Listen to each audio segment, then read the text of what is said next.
باللہ من الشیطان الرجیم بسم اللہ الرحمن الرحیم۔ نبی رحمت، شفیع امت، تاجدار رسالت، شہنشاہ نبوت، سرور کونین، فخر موجودات، والی کون و مکان، لجپال نبی، مختار نبی، دلدار نبی، سردار نبی کا فرمان دی وقار ہے کہ جو میرا امتی مجھ پر ایک مرتبہ درود پڑھتا ہے اللہ تعالیٰ اس پر 10 رحمت نازل فرماتا ہے، 10 درجات بلند فرماتا ہے اور اس کے 10 گناہوں کو معاف فرماتا ہے۔ صلو علی الحبیب صلی اللہ تعالی علی محمد صلی اللہ تعالی علیہ وآلہ وسلم۔ آج ہمارا درس قرآن کا چھٹا پارہ سورۃ المائدہ کا درس ہے۔ سورۃ المائدہ، مائدہ کا جو مطلب ہے خوان، یعنی دسترخوان۔ اللہ تعالیٰ نے اس سورت میں بنی اسرائیل کے لیے دسترخوان میں وسعت عطا فرمائی، وسیع کیا، برکت جس کو بولتے ہیں، برکت دی۔ تو لیکن بنی اسرائیل جو ہے پھر بھی سب کچھ ملنے کے باوجود اللہ نے بنی اسرائیل پر بہت سی نعمتیں اتاری ہیں، بہت سی نعمتیں، یعنی کہ جو وہ چاہتے تھے نا،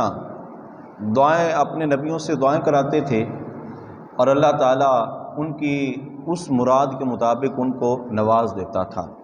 کہ ہو سکتا ہے کہ آج نہیں کل، کل نہیں پھر، ہو سکتا ہے کہ ایک نافرمانی کے بعد پھر پلٹ کر میری بارگاہ میں آ جائیں۔ اس سے یہ بھی پتہ چلتا ہے کہ رب بندوں سے پیار کتنا کرتا ہے۔ صرف بنی اسرائیل کے جو لوگ تھے وہی اللہ کے بندے نہیں تھے، قیامت تک ہر ایک انسان جو ہے وہ رب کا بندہ ہے۔ ہر ایک انسان جس کو اللہ نے جان دی ہے وہ اللہ کا بندہ ہے، تو اللہ اپنے بندوں سے پیار بڑا کرتا ہے۔ ذرا اس انداز سے اپنے رب کو آپ پکار کر دیکھو تو صحیح، اس طور اور طریقے کے اعتبار سے اللہ کو پکار کر دیکھیں تو صحیح کہ رب آپ پر کتنے انعامات کرتا ہے۔ اور اسی سورۃ المائدہ میں اللہ ارشاد فرماتا ہے کہ اللہ تعالیٰ نے آپ کے لیے حلال جانور اور حرام جانور میں فرق کیا ہے۔ حرام کے قریب نہ جاؤ، اگر تمہیں جانا بھی ہے تو فرمایا حلال جانور کو کھاؤ اور اسی کو پیو، اور فرمایا احرام کی حالت میں شکار نہ کرو۔ یہ حرم کی جو ہے پاسداری ہے حرمین کی، کہ حرمین میں جب جائیں احرام پہننا ہو تو شکار نہ کرو۔ اس کے بعد اللہ تعالیٰ نے فرمایا کہ بری فعل نکالنا مشرکوں کا کام ہے۔ اب بری فعل کیا ہے جی؟ بری فعل کا یہ مطلب کہ آج ہم بھی اکثر لوگ وہ جو مشرکین یا جاہلیت کے زمانے کے طور اور طریقے اور رسم اور رواج تھے نا، ہمارے اندر بھی پائے جاتے ہیں۔ مثال کے طور پر ہماری کوئی چیز گم ہو گئی، ہم جی چلیں فلاں بابے کے پاس چلتے ہیں، اسے بولتے ہیں کتاب نکالے پتہ چل جائے گا۔ یہ کتاب نکالنا، یا فلاں نجومی کے پاس چلتے ہیں، اسے کہتے ہیں ستارہ دیکھے جی پتہ چل جائے گا کہ کس کے پاس میری چیز ہے۔ یہ سارے مشرکین کے طریقے ہیں، اور بری فعل نکالنا اللہ تعالیٰ نے اس کو برا کام قرار دیا اور سخت گناہگار فرمایا کہ ایسا بندہ سخت گناہگار بھی ہے، اور یہ مشرکین کا طریقہ ہے۔ اور جو یہود و نصارہ کا طریقہ اپنائے گا، ہمارے یہاں بے شمار، آج ہمارے اندر بے شمار مشرکین کے طریقے جی۔ ہماری شادی بیاہ ہوں ان میں جناب والا دیکھ لو، یہ مہندی کے رسم رواج، یہ ڈھول ڈھمکا اور طرح طرح کے وہ دلہے کے ساتھ جو ہے معاملات کرنے، دلہن کے ساتھ معاملات کرنے، یہ سارے کے سارے مشرکین کے طور طریقے ہیں۔ ہمارا اسلام کا طریقہ یہ ہے کہ میرے آقا علیہ الصلوۃ والسلام جو ہیں جب اپنی لاڈلی شہزادی حضرت فاطمہ زہرا رضی اللہ تعالی عنہا کا جب نکاح حضرت علی سے کیا نا، نہ ڈھول نہ ڈھمکا، کچھ بھی نہیں، اتنا سادہ، اتنا پیارا انداز تھا نا کہ فرمایا اس میں سب سے زیادہ اگر دنیا میں دیکھا جائے وہ کم خرچہ کیا گیا نہ ہے، وہ حضرت فاطمہ الزہرا رضی اللہ تعالیٰ عنہ کے نکاح پر کم خرچ کا کیا، سب سے کم خرچہ۔ تو ہمارے اخراجات خود ہم جو ہیں وہ غلط رسم و رواج کو اپنا کر، اور اس کے بعد اللہ تعالیٰ نے سورۃ المائدہ کے اندر یہ ارشاد فرمایا کہ حجت الوداع کے موقع پر اللہ نے سارا دین مکمل کر دیا، سارا اسلام مکمل کر دیا، اور حجت الوداع حضور نبی علیہ الصلوۃ والسلام کا آخری خطبہ تھا، اور حضور نبی علیہ الصلوۃ والسلام نے بے شمار وصیتیں فرمائی ہیں حجت الوداع میں، کہ فرمایا کہ اس میں یہ بھی نہیں کرنا ہے، اس میں یہ بھی نہیں کرنا ہے۔ اور حجت الوداع ہی کے موقع پر حضور نبی علیہ الصلوۃ والسلام نے مشرکین کی نشانیاں بتائی منافقین کی نشانیاں بتائیں کہ منافقین جب ملتے ہیں تو ان کی نشانیاں کیا ہے، جب وہ آپ سے گفتگو کرتے ہیں تو ان کی نشانیاں کیا ہیں۔ اللہ نے اس کو قرآن میں بھی بیان کیا ہے کہ کبھی بھی کافر اور منافق سے اپنی دوستی نہ رکھو، آپ دوستی رکھو گے وہ تمہارے دین پہ حملہ کرے گا، تم انہیں انسان سمجھ کے ہمدرد بن رہے ہو کہ وہ تمہارے ہمدرد ہیں، وہ ہمدرد نہیں ہیں، وہ جب موقع ان کو ملے گا، جب جیسے ان کے ہاتھ میں موقع آئے گا وہ تمہارے دین پر وار کریں گے، تو ان سے بچ کر رہو، ان سے دوستیاں نہ رکھو۔ اور اس کے بعد اللہ تعالیٰ نے فرمایا کہ گواہی کا جب ذکر ہونے کہ گواہی دینی ہے تو صرف اللہ کی ذات کے لیے دینی ہے، کسی انسان کے لیے، کسی مالدار چودھری وڈیرے کے لیے گواہی نہیں دینی۔ جب بھی کہیں آپ کو بولا جائے کہ گواہی دینی ہے تو صرف اللہ کی ذات کے لیے دینی ہے، اس کے علاوہ تمہارا دوسرا کوئی پہلو نہیں ہونا چاہیے۔ اور اس کے بعد اللہ تعالیٰ نے بنی اسرائیل سے جو وعدے کیے تھے، یہی وعدے کہ تم پلٹ کے میری طرف آ جاؤ گے، ہمیں دسترخوان بھی دے یا اللہ، اللہ نے عطا کیا، یا اللہ ہم پر من و سلوہ بھی اتار، اللہ نے اتارا، یا اللہ ہم بھٹکے ہوئے رستے بھی دکھا، اللہ نے رستے دکھائے۔ پھر حضرت موسیٰ علیہ السلام سے مطالبہ کرنا کہ کوئی طور پر ہمیں لے جا اور اللہ کا دیدار کرا، اور ان کا وہ مطالبہ بھی اللہ تعالیٰ کی انداز سے پورا کرنا۔ یہ سارے کام کرنے کے بعد پھر بھی وہ قوم کہنے لگی کہ یہاں سے آگے جو ہے نا، جب حضرت موسیٰ علیہ السلام وادی میں گئے تو فرمایا یہاں سے آگے تم اس قوم سے لڑو، ہمارا کوئی تعلق نہیں ہے، ہمارا تعلق بس اتنا تھا کہ ہم نے کھا لیا پی لیا۔ آج ذرا غور کریں، کیا ہمارا وہی طور طریقہ تو نہیں بنی اسرائیل جیسا بن گیا کہ جب جب کھایا، جب لیا، جب لینے کی باری آئی تو اللہ کی بارگاہ میں جھکے، جب رب کی بارگاہ میں جھکے رب نے عطا بھی کر دیا، اور پھر جب اس نے عطا کیا، کھا لیا، ختم ہو گیا، پھر جو ہے وہ ہم دوسروں کے دروں پہ جانا شروع ہو گئے، وہی گناہ والی زندگی اپنائی۔ رمضان آیا، اللہ نے آقا علیہ السلام نے فرمایا کہ جب رمضان آتا ہے اللہ رزق بڑھا دیتا ہے۔ رمضان کو تو ہم نے رزق بڑھانے کی یہ نشانی کا طور دے دیا، طریقہ دے دیا، کیا ہم نے اس رزق بڑھنے ہوئے طریقے اور طور سے کیا اللہ کے لیے بھی کچھ رکھا؟ یہ ہمیں غور کرنا ہے، یہ قرآن ہمیں بتاتا ہے میرے محترم۔ اور اس کے بعد اللہ تعالیٰ نے توراۃ اور زبور میں آقا علیہ السلام کی ولادت کا ذکر فرمایا، حضرت موسیٰ اور حضرت عیسیٰ سے فرمایا اے میرے نبیوں، تمہارے بعد ایک ایسا نبی آئے گا جو لجپال ہوگا،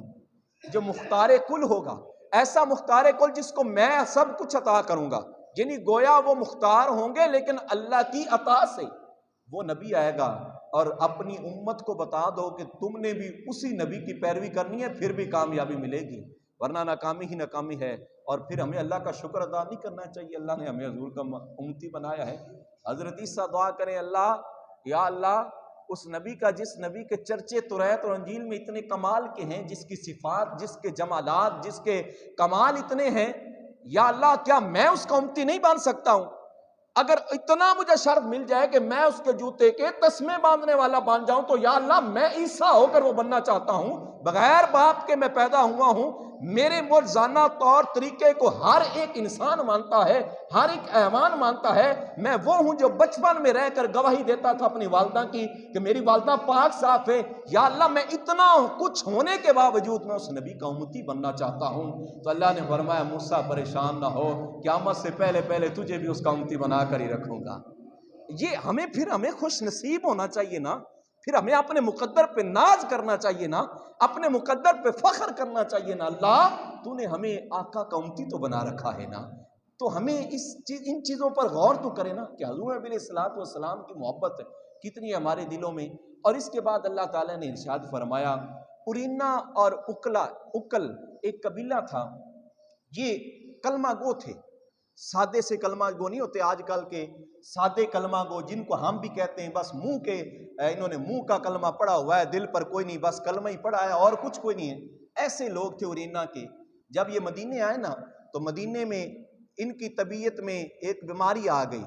تو مدینے کی سرزمین یہ کہنے لگے کہ ہمیں یہ موافق نہیں آ رہی،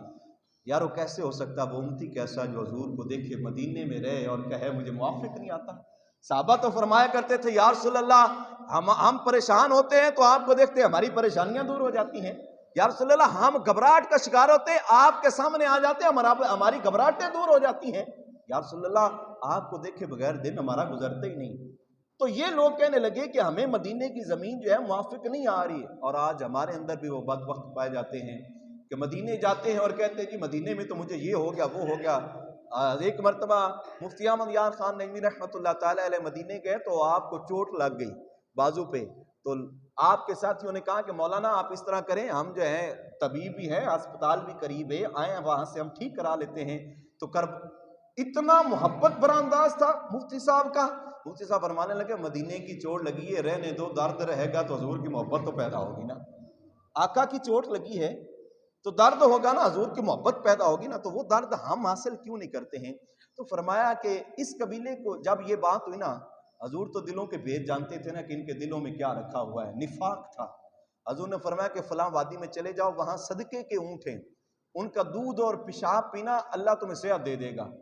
اب وہ گئے اور جو ان اونٹوں کی رکھوالی کرنے والے تھے ان کو انہوں نے قتل کر دیا، اور قتل کرنے کے بعد پیشاب وغیرہ جو بھی انہوں نے پیا اور پی کر وہاں سے نکل گئے، اونٹوں کو بھی لے کر نکل گئے۔ حضور کو خبر ہوئی تو حضور نے فرمایا ان کو پکڑ کر لاؤ، اور جب ان کو پکڑ کر جنہوں نے تو حضور سے معافی مانگی وہ بچ گئے، اور جنہوں نے معافی نہ مانگی اپنے تکبر اپنی انا میں رہے، صحابہ کرام نے پھر ان کو بتایا کہ حضور کی محبت کیا ہوتی ہے۔ تو میرے محترم، اس سورۃ المائدہ میں آخر میں اللہ تعالیٰ نے ارشاد فرمایا کہ دین کی تبلیغ کا ذمہ جو ہے نا اللہ نے انبیاء کو عطا کیا ہے۔ کن کو عطا کیا ہے؟ نبیوں کو، اور فرمایا نبیوں کے بعد اور اس آخری نبی کے بعد اللہ نے اس امت کے علماء کو عطا کیا ہے۔ یار کیا وہ عالم اتنے مقام و مرتبے والے ہیں؟ تو میرے کریم آقا علیہ السلام نے وہ بھی فرما دیا کہ میری امت کے جو علماء ہوں گے نا، میری امت کے علماء وہ بنی اسرائیل کے نبیوں جیسے ہوں گے، بنی اسرائیل کے نبیوں جیسے ہوں گے، حق وہی بیان کرنے والے ہوں گے، اور جو حق سے پھر جائے گا ہو عالم اور حق سے پھر جائے، فرمایا وہ عالم نہیں ہے، وہ میری امت کا عالم نہیں ہے، وہ ہمارے دین اسلام کا رہنما نہیں ہے، مربی نہیں ہے، وہ کچھ اور ہے، یا تو اس کے دل میں نفاق ہے یا دنیا کا لالچ ہے، دنیا کے لالچ کے لیے، چند ٹکوں روپیوں کے لیے وہ حق بیان کرنے سے پھر جاتا ہے۔ فرمایا اس کا کوئی تعلق نہیں ہے، اور فرمایا حق بیان کرنے والا ہی حقیقی مسلمان ہوتا ہے، اس کو متقی بھی کہتے ہیں اور تقوی والا بھی کہتے ہیں۔ تو اللہ سے دعا ہے کہ اللہ تعالیٰ قرآن کا فہم و فراست عطا فرمائے۔ اس کے